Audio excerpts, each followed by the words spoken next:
الحمد لله الذي هدانا لهذا وما كنا لنهتدي لولا أن هدانا الله.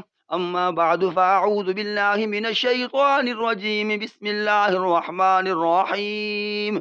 وما خلقت الجن والإنس إلا ليعبدون. صدق الله العظيم. اللہ رب العالمین نے انسان اور جن کو اپنی عبادت کے لیے پیدا کیا ہے۔ اللہ رب العالمین کی عبادت یہ انسان کرے، یہ انسان کا دینی فرض ہے، ذمہ داری ہے۔ اللہ تب ہی راضی ہوگا جب اللہ رب العالمین کی عبادت کی جائے گی، اور عبادت زبانی ہو، جسمانی ہو یا مالی ہو، یہ تمام تر عبادات اللہ ہی کے لیے کی جاتی ہیں۔ اللہ ہی کے لیے کریں گے تو اللہ راضی ہوگا۔ پورے دین کا اگر خلاصہ اور نچوڑ نکالا جائے تو وہ تین باتیں ہیں کہ اللہ رب العالمین کو عبادت سے راضی کیا جائے، رسول اللہ صلی اللہ علیہ وسلم کو اطاعت اتباع سے راضی کیا جائے، اور اللہ کی مخلوق کو خدمت سے راضی کیا جائے۔ ان تین باتوں کو ہر مسلمان ذہن میں رکھے کہ اللہ کی اطاعت مجھ پر لاگو ہے۔ اطاعت ہمیشہ فرمان احکام کی ہوتی ہے، جو آرڈر دیا جائے اس کو جو پورا کرے گا اس کو اطاعت کہیں گے۔ تو اللہ کے جتنے فرمودات ہیں، جو احکامات اللہ رب العالمین نے ایک مسلمان کو دیے ہیں، ان پر عمل کرنا، پہلے ان کو ماننا پھر عمل کرنا، یہ اطاعت اللہ ہے، اللہ کی اطاعت ہے، اللہ اس سے راضی ہوگا۔ اور دوسرا، اللہ کی اطاعت تو کرنی ہے، لیکن اس کا طریقہ، اس کا سلیقہ، اس کا انداز کیا ہوگا؟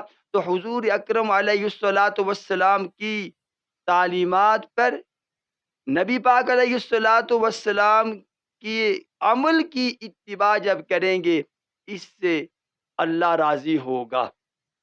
اللہ کے احکامات، رسول اللہ علیہ السلام کے طریقے کے مطابق ان پر عمل کرنا، یہ اتباع رسول ہے۔ اللہ کا فرمان ہے لَقَدْ كَانَ لَكُمْ فِي رَسُولِ اللَّهِ أُسْوَةٌ حَسَنَةٌ، کیا یہ مسلمانوں تمہارے لیے میرے نبی علیہ السلام کی زندگی نمونہ ہے، آئیڈیل ہے، مثال ہے۔ اس کو سامنے رکھیے، جس وقت جیسے جس انداز سے میرے پیغمبر علیہ السلام نے عمل کیا، آپ نے بھی ویسے ہی عمل کرنا ہے۔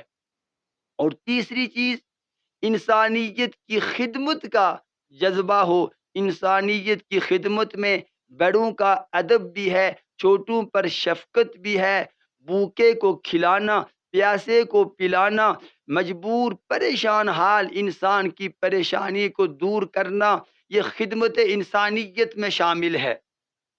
حضور اکرم علیہ السلام نے فرمایا من کان للہ کان اللہ لہ، کہ جب تک ایک مسلمان دوسرے کی ضرورت کو، حاجت کو، مشکل کو حل کرنے میں لگا رہتا ہے، اللہ رب العالمین کا فضل، اللہ کی رحمت، اللہ کا کرم اس دوسرے کی خدمت پر لگے ہوئے کے کاموں کو اللہ کا کرم سنوار رہا ہوتا ہے۔ تو اللہ کو اطاعت سے راضی کرنا ہے، اور رسول اللہ کو اتباع سے راضی کرنا ہے، اور انسانیت کو خدمت سے راضی کرنا ہے۔ جب یہ تین کام ہوں گے تو اللہ رب العالمین یقیناً راضی ہوگا۔ اور یہ بات ذہن نشین رکھیے کہ دین پر چلنا مشکل ضرور ہے، اس پر محنت ضرور ہے، لیکن ناممکن نہیں، اس لیے کہ آپ علیہ السلام نے فرمایا کل مولود یولد علی فطرت الاسلام فابواہ یہودانہ او یمجسانہ او ینصرانہ، کہ ہر پیدا ہونے والا بچہ اسلام کی فطرت لے کر پیدا ہوتا ہے، ہاں معاشرہ، سوسائٹی، اس کے ماں باپ اس کو کوئی یہودی بنا دیتا ہے، کوئی عیسائی بنا دیتا ہے، کوئی آگ پرست بنا دیتا ہے، لیکن دین کو قبول کرنے کی صلاحیت ایک مسلمان کی نیچر میں، فطرت میں شامل ہے۔ ہمیں ادھر لوٹنا ہوگا۔ اللہ رب العالمین ہمیں ایسی زندگی گزارنے کی توفیق عطا فرمائے کہ اللہ ہم سے راضی ہو۔ جب اللہ راضی ہوگا تو ہماری کوئی پریشانی نہیں رہے گی۔ اللہ ہمیں اس پر عمل پیرا ہونے کی توفیق عطا فرمائے۔ آمین ثم آمین، وما علی الا البلاغ المبین۔